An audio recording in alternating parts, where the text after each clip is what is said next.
자, 그럼 이제 미국이 지금 하고 있는 시스템, 가지고 있는 시스템 CDAO JWCC라는 게 있는데 이 생태계거든요. 이게 아마 2022년 정도에 통합해가지고 그 하고 있는 인텔리전스 오피스일 겁니다. 클라우제비츠 그러니까 서구에서 손자의 포지션에 있는 이제 사람인데 전장의 안개라는 개념이 있어요. 이게 뭐냐면 스타크래프트나 롤의 미니맵의 어두운 부분이라고 생각을 하시면 됩니다.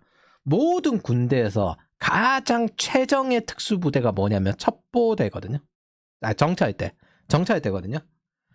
왜냐하면 이 전장의 안개에서 탐색을 해야 되기 때문에. 그럼 나름 군사작전 전략을 발전시켜온 국가는 거의 대부분 이 전장의 안개를 실시간으로 제거하고 트래킹하고 데이터를 통합해서 의사결정의 우위를 가지길 바랍니다. 장군들이 제일 불안해하는 게 이거예요. 정찰을 몇 번이나 보내도 이게 맞냐 아니냐? 제일 불안해한 게 이겁니다. 정찰병을 그토록 보내도 안 되는 걸 희생 없이 이렇게 할 수 있으면 얼마나 좋을까? 문제는 모든 장군들은 이걸 바라겠지만 구현하는 기술은 어마어마하게 많은 복잡한 문제가 생깁니다. 당연히 한국도 해보려고 했지만은 이거 돈 때문에 안 돼요. 특히나 기술도 안 되지만 국방과학연구소에 있던 동생도 한번 시도해봤다고 했거든요. 해보니까 와 이거 시험 때 이거 안 되겠다. 그냥 일단 밀어놓자. 레이어를 보면 이래요. 레이어 0 엔드-투-엔드 엣지 컴퓨팅 관련된 AI 기술이 있어야 되고요. 엔드-투-엔드 머스켓 FSD가 이거죠. 그거에 관련된 엣지 컴퓨팅이 있어야 되고 레이어 1 전시에도 동작할 글로벌 위성이 있어야 되고 머스켓 스타링크가 이겁니다. 레이어 2 그리고 데이터를 실시간으로 연산할 하드웨어 클라우드 시스템이 필요합니다. 안정적인 AWS Azure 오라클 이거 많이 써요.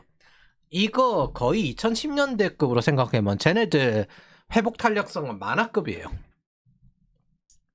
레이어 3 대량의 데이터이기 때문에 사람이 할 수 없고 정상적인 행동을 해줄 데이터 모델로 AI가 필요합니다. 여기에 만들어진 모델이 아니라 필요한 건 플랫폼이에요. 모델을 실시간으로 만들 수 있는 소프트웨어 플랫폼, 데브섹옵스, AI 데브섹옵스화 시킨 거. 우리가 보통 이제 하려고 하고 있는 게 요거죠. 요쪽 부분.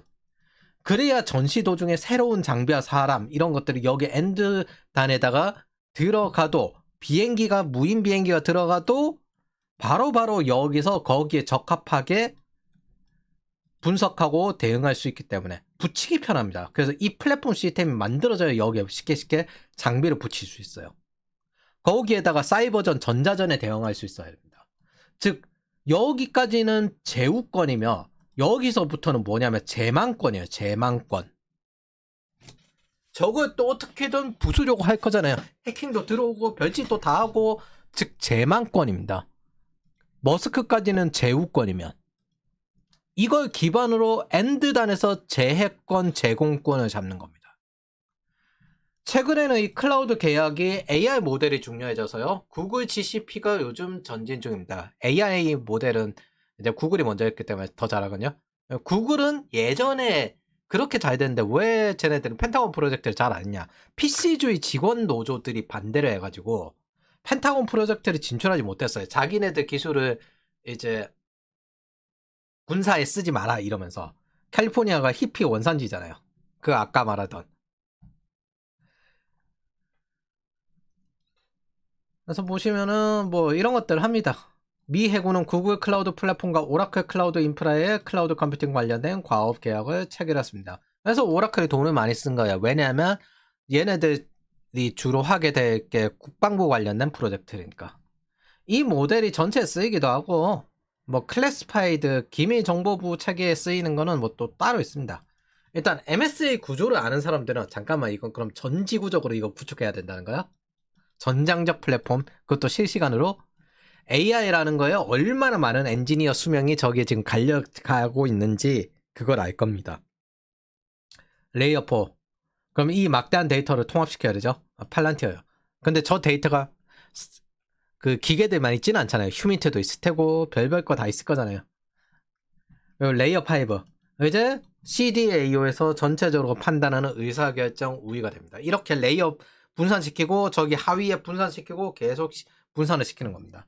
현재 가장 집중되는 게 JWCC 넥스트 프로젝트예요. 야, 이거 써보니까 좋더라. 그러면 좀 더 다양하게 확장시켜보자.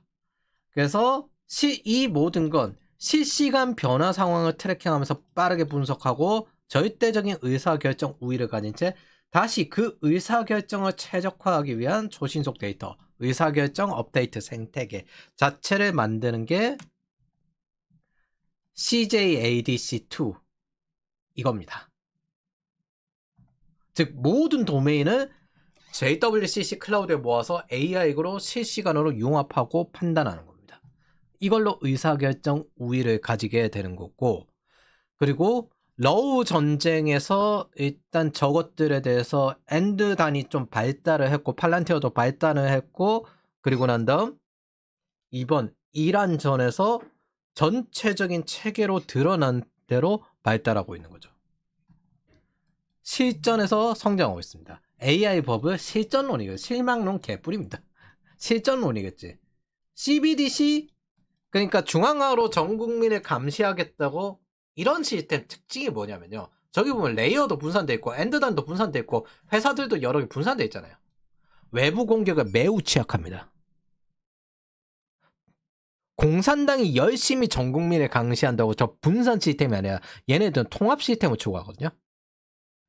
얼마나 회복 탄력성 없이 쉽게 무너뜨릴 수 있는지. 보통 집산주의가 그래요. 권위주의 이런 것들. 카리스마란 게 보통 독인데 마약 같은 거거든요. 기분은 좋아. 근데 외부 공격으로 무너질 때 한 번에 무너집니다. 똑같아요. 집단도. 구조적인 취약점입니다. 이거. 외부 공격에 취약합니다. 내부에서 쓰기에 기분이 좋지. 내부 통제가 잘 되니까. 그만큼 외부 공격을 포기한 거예요. 그래서 얘네들은 그렇게 덩치가 큰 국가고 내수가 많다고 하는데 왜 내수주도 성장이 안 되지? 외부에 열심히 의존해 성장하지? 왜냐면 자유가 없으니까. 기회가 있다면요, 제가 저 공산주의 학살자들 그리고 테러리스트들에게 이런 지옥을 보여주고 싶은 마음이 있습니다. 너네들이 얼마나 취약한 시스템인지. 애초에 하는 목적 자체가 집산주의, 개인의 파편화 반대, 자유로운 생각 반대, 모두의 머릿속에 있는 걸 양산품화로. 안 해? 너 노동교화형이 필요하겠구나. 이런 감시 체계를 희망하죠. 그리고 중국이 워낙 안면 감시를 많이 해서 버튜버 소스는 중국이 잘해요. 트래킹 아주 잘 되면 싸요. 한 3만원 주고 사면은. 자, 그래서 미국이 아니라 중국이 이 시스템을 지구적으로 구축했다고 생각을 해보십시오. 그럼 중국식 시스템이 이런 식으로 들어가게 되겠죠. 그게 인류 운명 공동체 다자주의입니다. 너 반대하는구나. 노동교화형에 처하겠다. 미국 같은 경우에는 뭐야, 우리랑 안 맞네? 너네들은 우리 쪽에 못 들어와. 이렇게 배제를 시키거든요.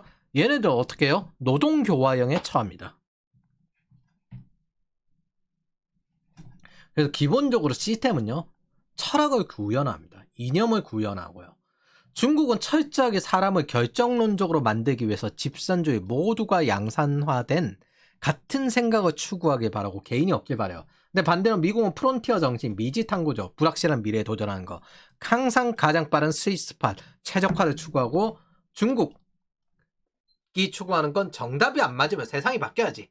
이거의 가장 큰 확장판입니다. 내가 잘못되지 않았어. 니들이 잘못됐어. 세상이 잘못됐어. 미국, 정답이 아니라 실시간으로 바뀌는 해답을 트래킹해서 찾아야 되는 거 아니야? 계속 우리가 바뀌어가면 찾아야 되는 거 아니야? 프론티어 정신. 이 철학 자체가 달라요.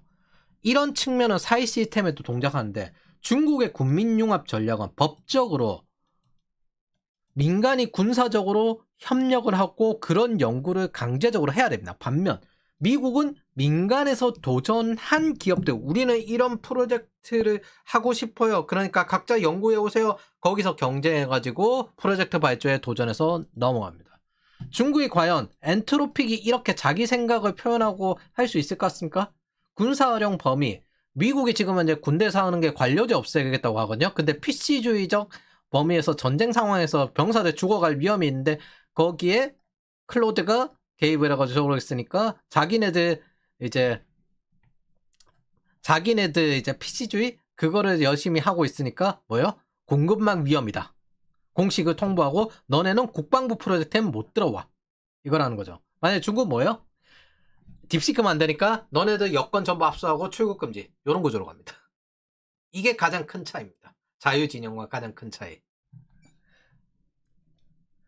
자, 세 번째 달러 강세. 경제방송을 보니까 전쟁이 났는데 금이 안 올랐으니 기존 공식이 깨졌다는 뻘소리 하는데요. 그것도 나름 경제학 석박사들이. 아씨. 금융사에서 전쟁 났다고 금이 즉각적으로 오르는 일은 별로 없거든요. 당장 러우 전쟁만 해도 보십시오. 러우 전쟁에 금이 올랐으니까 오히려 떨어졌지. 이거 2022년 2월에 있거든요. 금이 떨어졌지. 금 가격은 시원찮았습니다. 한 2024년부터 쭉 올랐지. 오히려 당시 오른 게 원유 가격, 우크라이나 곡창지대에 기반한 식량 가격 이런 것들로 올랐어요. 금은 기본적으로 약점이 뭐냐면 무수익성에서 약점이 있지 않아요. 슬로우리, 느리다는 거에 약점이 있습니다. 결국에 통화는 계속 더 많이 뿌려질 거잖아요. 느려요. 적용도 느리고 10년물 미국 국채의 수익성과 경쟁을 합니다. 전쟁이란 건요, 오래 끌릴수록 전비가 들어가죠. 그럼 돈이 많이 뿌려지잖아요.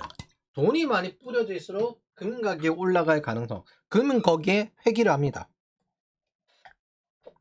정확히는 금 가격에 회귀를 하는 게 아니라 화폐가 뿌려진 만큼 나눠지는 만큼 가격으로 결과가 나오는 것 뿐이지만, 그래서 늘어난 M제로 미국 달러 유동성에 의해서 금값이 오르는 것이고, 금을 사는 사람들은 변동성을 피해서 슬로우리 천천히 사는 걸 사는 건데, 지금 현재 달러 인덱스와 좀 거리를 벌어진 게 뭐냐면 중국이 열심히 매점 매석하고 있거든요. 각국 중앙은행들도 사지만 중국이 열심히 사죠. 기본적으로 그래서 달러가 강세가 되면, 강세가 되는 이유가, 전쟁이라면 달러 강세되는 이유가 뭐냐면 이란 기득권층이나 팔레스타인 하마스 기득권층도 도망갈 때는 달러를 챙깁니다. 자기네도 통제되어 있잖아요. 그러면 저거 통제되어 있는 거 언제든 들킬 거 아니에요. 위 하나 챙겨서 도망갔다고 생각하죠. 어디다 쓸 겁니까? 도망갈수록 달러 챙깁니다. 최근에는 환전의 편의성으로 비트코인이나 달러 스테이블 코인 좋네, 그거 사용합니다. 그리고 이제 미국의 감시망이 모두 들겠죠. 하마스 정치 지도자 카타르소 호화생활 자산 1조 원대, 하메네이 자산 292조 원, 푸틴 재산 260조, 시진핑 가족 명의로 7억 달러. 대충 한 1조. 훨씬 더 많겠죠? 왜냐하면 그 장점인 일가가 한 100조 있거든요. 트럼프 일가 재산 올라서 10조 정도입니다. 올라서 10조 정도예요. 여기 또 인플레이션 때문에 오른 거잖아요, 사실은. 그 전에 한 6조? 요 정도에서 멈췄었어요. 이런 자산, 이거 뭐 상대도 안 되죠. 이거 독재자들의 자산과는 상대도 안 되죠. 이런 자산 공산당원 계좌에 있어요. 이게 뭐 이 정도 10조? 진짜 호주에서 발견된 23살 이 여자의 계좌를 털어보니까, 호주 정부가 털어보니까 은행 계좌에 51조가 있습니다. 현금으로 51조가 있다고요. 세금 올리기 좋아하는 놈들, 그러면서 돈 뿌리기 좋아하는 놈들 특징들이, 지네들이 제일 돈을 많이 법니다. 사회주의자 놈들이, 그럼 이게 제일 양극화가 높다는 거잖아요. 사회주의자 놈들이 지들 가족을 무조건 자유진영에 보냅니다. 아이러니하게 이런 족속들이 서민이니 배급 족속을 열심히, 이런 배급 족속이 열심히 찬양해요. 양극화를 떠들면서 양극화를 제일 많이 대죠. 그걸 제일 잘 이용하는 게 얘네들입니다. 이 족속들은 공동 부유와 같은 양극화 해결을 이야기하는데 사실 쇼예요, 쇼. 양극화가 어떻게 되든 얘들은 상관없어요. 그저 이 배급 족속들은 누가 목이 걸리고 몰락하는 모습을 보고 싶어 뒷다리를 잡고 싶을 뿐입니다. 그러면 사회주의자들 목이 걸리면 되죠. 다시 돌아가서 얘네들도 도망갈 땐 달러로 도망가요. 금리가 올라가면 그대로 물리게 되니까.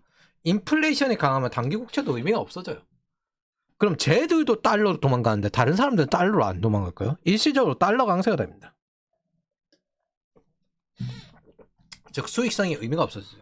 대신 금리가 올라간 상태에서 그럭저럭 안정화되면 주가가 올라가는데, 경제 성장하지 못한 만큼 주가가 올라간다는 뜻이죠. 그럼 또 이제 또 달러가 좀 약세가 되는 거고. 자, 그래서 지금 현재 이 저점에서 계속 달러가 강세로 올라오고 있고 저점을 갱신하고 있는 겁니다. 이 기간 동안은 금이 안 오를 거예요. 달러가 오르는 걸 먹어야 될 거 아닙니까? 다시 강달러가 시작될 뿐입니다. 러우 전정하고 난 다음에 뭐 물론 인플레이션 때문에 금리가 올라간 것도 있지만은 열심히 달러가 이렇게 쭉 강달러 상태로 유지가 되었죠. 그래서 이제 달러가 이제 다시 떨어지니까 뭐 이란 전쟁 나오고 난 다음에 또 이제 달러가 강세되겠죠. 네, 애초에 지금 돈을 안 뿌리고 있어가지고 강세될 수밖에 없어요. 주식 기업들도 비용의 압박을 받을 때는 금리 올라갑니다. 중앙은행들이 미국 국채를 매입하기 어려운 만큼 이 이란 전쟁이 중국의 금융에 어떻게 타격을 줬냐 이렇게 강달러가 되면 자 2025년 12월 이렇게 강달러가 되면 미국 국채 계속 던지고 그 다음에 중국의 은행에게 미국 국채 줄이라고 했죠. 쌀 때 던졌는데 달러가 강세가 돼버렸네. 트럼프 관세에 반발한 덴마크 얘네들도 이제 달러 그 국채 던졌는데 얘네들도 사실 중국 대리인 관련된 거에 관련되죠. 사회주의자 국가들은 미국에 수출하고 미국의 국채 이익을 얻는데 달러를 쌀 때 팔아먹은 대가로 손실이 난 겁니다. 달러를 쌀 때 팔았어요 얘네들. 근데 달러가 강세돼 버렸네. 얘 다시 살래? 다시 살래? 야 너네들 그러고 보니까 원유 결제해야 될 텐데 에너지. 야 달러로 사야 되겠네? 유로화로 결제하게? 위안화로 결제하게? 아시아면 일본에 굽신거리면서 유통받아야 될 텐데 너네들 어떡할래? 야 너네들 원유 뭘로 결제할래? 에너지 결제해야 될 거잖아. 식량도 결제해야 될 거잖아. 근데 너네들 달러 쌀 때 팔았고 달러 비쌀 때 지금 달러 비싸네? 달러 살래? 요게 지금 현재 구도입니다. 공화당은 항상 나올 때마다 강달러를 추구하거든요. 즉 베센트가 말하는 강달러 2월 2026년 2월 요렇게 되었네요. 에너지 다 끊어버리고 야 이제 원유 사고 싶어? 근데 너네는 달러 다 던졌네? 그 달러 어떻게 살래? 지금 그게 중국의 입장이잖아요. 달러? 비쌀 때 사? 원유 줄게. 믿으십시오. 이 믿어나가리가 못합니다. 믿으십시오. 강달러는 공화당 때마다 하던 정책입니다. 중요한 건 디플레이션 여부인데 미국이 기축통화를 유지하기 위해서는 화폐 가치 하락보다 물자 공급을 늘려야 됩니다. 그걸로 인해서 부가가치 수익률, 아까 말한 ROIC-WACC 그걸 높여야 돼요. 그래서 기본적인 팁스 수익률도 좀 필요한데 이 금이랑 팁스 수익률 지금 별로 크게 관계는 없어요, 사실은. 왜 그러냐면 중국이 그냥 어떻게든 버티려고 사는 거라서. 그래서 미국은 어쨌든 저 강달러를 유지하려면 일정 부분 이상 팁스 수익률을 찾아야 되는데 디플레이션화 시키면서 캐비너시가 돈을 회수하고 금리를 낮춰야 됩니다. 뭐 이제 하겠다는 거 그냥 그대로 가겠죠? 즉 돈을 사용을 위한 효율성을 높인다는 건데 이거는 통화 승수 높이는 거예요. 그게 달러 스테이블 코인 낼 건데 이거 제일 잘한 데가 그 한국입니다. 부동산 대출.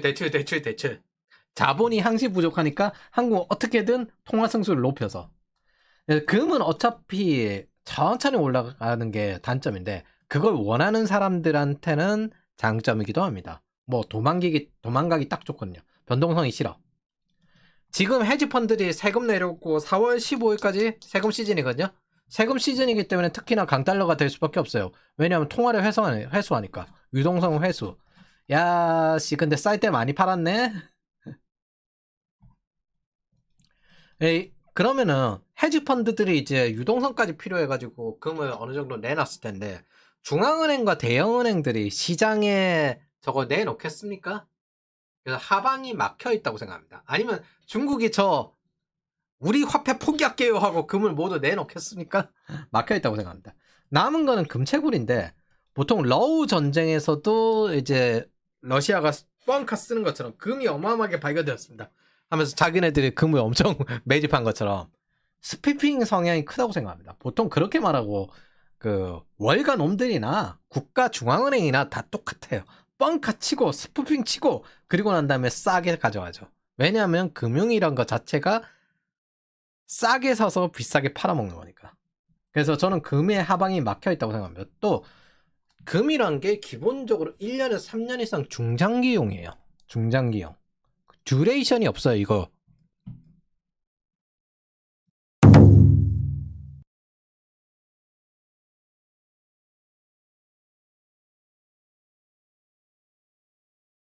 그럼 우리가 달러로 산 금들은 뭐냐? 원화 탈출로 달러를 했고요. 달러 탈출을 금으로 했습니다. 따라서 달러 가치가 회복하면 어느 정도 금을 팔고 달러로 넘어갈 때가 되는데 그거 하려면 S&P 500이 올라가야죠. 지금은 아니에요. 지금은. 일단 먼저 미국은 경제 성장률 먼저 올라가야 돼요. 옮겨가는 이유는 저 중장기 수익보다 1, 3년 수익의 변동성을 감수하고도 더 높을 것 같아서입니다. 지금은 아직까지 회복기 초반기라 가지고 K자형 소비입니다. 즉 대중 소비화된 게 아니라 돈 있는 소수의 몇몇 사람들만 소비할 수 있는 이런 상황이란 거예요. 그래서 이때는 주가 안 올라요. 부동산 오를 때 주가 오르는 거는 같습니다. 부동산 오를 때 주가 오르는 이유는 대중 소비가 많기 때문에 돈이 있다는 뜻이잖아요. 그래서 어쨌든 비중 조절 정도만 생각을 하고 당장은 아닙니다. 여러분들이 따져야 될 건요. 달러 강세가 얼마나 지속이 되니까 이게 중요해요. 심지어 수익률은 얼마나 높아지는가. 그게 가치가 있는가. 그럼 국채를 사야지. 그래서 우리는 원화 시스템에서 원화를 채굴하기 때문에 달러를 가진 것도 금을 가진 것도 환율 플러스 금액의 추가 이득입니다. 이 원화 시스템 안에 들어가 있는 원화 채굴의 문제점입니다. 저는 이게 5년간 월세 상승이 대충 30%에서 40% 정도 예상하거든요. 서울 월세 상승이. 이거보다 가치가 높다고 생각을 해서 금을 산 겁니다. 한 5년쯤 뒤에 보면은. 원화 가치 하락은 감당할 수 없을 테지만은 뭐 저는 쌍둥이 적자 3고 문재인식 스태그플레이션을 생각하고 있어요. 보통 이렇게 월세가 상승할 때 중요한 거는 수익도 같이 없어져요. 잉여현금 흐름이 없어지고 연봉 상승도 없어질 때가 동시에 겹치는 경우가 많습니다. 즉 스태그플레이션. 문재인 때 한번 겪었던. 그래서 적어도 이번 이재명 임기 안에는 5년 안에는 금리 인상이 오지 않을까 생각합니다. 정부는 그럼 대량 파산을 최대한 막으려고 또 하겠죠. 그럼 왜냐하면 저 금융위기 오거든요. 러우 전쟁은 식량 에너지 스태그플레이션이지만 제 생각에는 금속 에너지 스태그플레이션 요렇게 되지 않을까. 어차피 지금 전 세계 다 전기가 부족하고 우리도 전기가 부족해요. 요렇게 되지 않을까 생각을 합니다. 거기에 지금 내구재가 공급이 안 된 것이기 때문에 대중 소비는 제가 거의 안 될 거라고 생각합니다. 2030년 동안은. 거의 2035년 넘어서 한 2036년, 7년 이쯤 돼야 대중 소비가 들어가지 않을까요? 그래서 미국 외에 특히 구리와 구리 공급과 전기가 부족하고 미국 중간 선거 전에는 뭐 결국에는 이제 주가가 오르긴 할 테니까 적당히 지금 가지고 있다가 미국 포지션 잡을 준비. 그러니까 금을 너무 많이 가지고 있거든요. 제가 98%를 금을 가지고 있었는데 야씨 이건 너무 포지션이 과하지 않냐? 그래 조금만 양심적으로 80%까지 줄이자. 그래서 80%까지 줄였는데 지금 생각하면 98% 가지고 있었어야 됐어. 어쨌든 포지션 잡을 준비를 합시다. 지금 가진 금 들고 있어도 괜찮다고 생각합니다. 금이 약해지는 게 아니라 달러를 강화시켜서 금을 억눌러야만 기축통화국으로 유지가 돼요. 금을 약화시키는 방법은 없어요. 달러를 강화시켜야 돼요. 달러 시스템을 강화시켜야 됩니다. 그러려면 어떻게 해야 되냐? 일단 너네 다 뒤져봐봐. 일단 글로벌을 디플레이션화 시켜야 된다고 전에 한번 말했죠? 글로벌 리세션. 그리고 미국만 성장해야 되고 천연가스 원유 사려면 너네들 달러 있어야 될 텐데로 만들어야 됩니다. 상대적인 관계를 이렇게 만들어야 돼요. 그리고 우리 자유진영에만 잘 살게 해줄게. 저는 2025년 4월 이때 적은 관점을 그대로 유지하고 있습니다. 트럼프 관세는 미국 투자를 요구하고 이걸 통해서 달러 수익이 늘어나는 게 강달러화 되겠죠? 그럼 자유진영 국가들만 이 달러 수익이 늘어나겠죠. 트럼프가 열심히 미국에 투자하는 거, 그 달러 수익, 자유진영 국가들, 투자한 국가들만 늘어나겠죠? 그럼, 자, 그렇게 강달러화 된 상태에서 이걸로 에너지를 살 수 있게 되는 겁니다. 그래서 사회주의 국가를 철저하게 디플레이션 시키면서 경제 모델을 택할래? 아니면 사람들에게 사지가 찢겨 죽을래? 너 대량 학살해? 사람들 시위한다고? 힘으로 한번 해봐? 이게 디플레이션화 시켜야만 사회주의 국가가 저항하기 제일 힘듭니다. 왜냐면 군비를 쓸 수가 없으니까. 결론. 우리는 금을 벌려고 하는 게 아니라 안전하게 도망친 것뿐입니다. 포지션을 이동할 때는 미국 생산성이 너무 높아져서 와 이거 먹어야 되겠다. 국채가 효과있을 때 뭐 경제 성장이 높을 때는 채권이 쓸만하고 반대로 이제 경제 성장률이 낮은데 돈이 뿌려질 때는 주식이 쓸만하죠. 즉 기축통화국은 아주 잘 성장해서 금이상의 효용성을 보이는 것 방법밖에 없어요. 그건 때 되면 순서대로 하면 되고,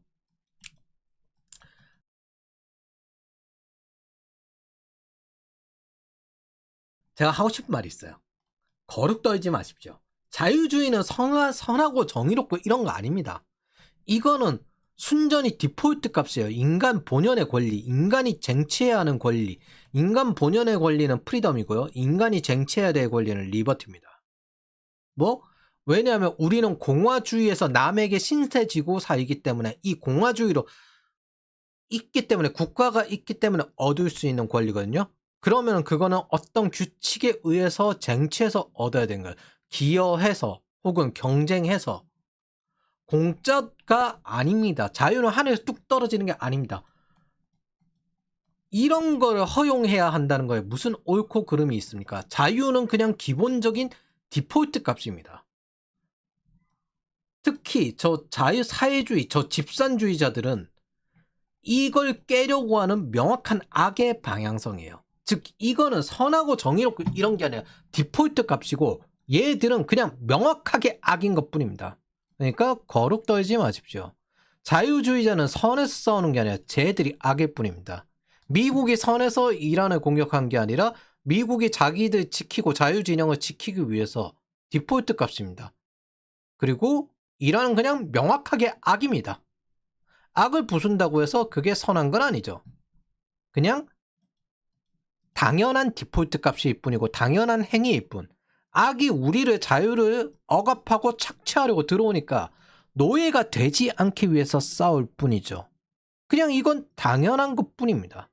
그러니까 거룩 떨지 마십시오. 정의롭다 선하다 이런 생각을 하지 마세요. 인간의 삶과 존엄의 문제일 뿐입니다. 당연하게 누려야 될 디폴트 값이죠. 근데 그걸 파괴하려는 저 사회주의자 족속이 악일 뿐입니다. 우린 선하지도 않고 정의롭지도 않아요. 우린 성인이 아닙니다. 쟤들이 악일 뿐. 우리는 약자가 아닌 겁니다. 무엇보다 신념에 옳고 그름이 없다면요, 남은 건 행위의 결과에 옳고 그름 뿐입니다.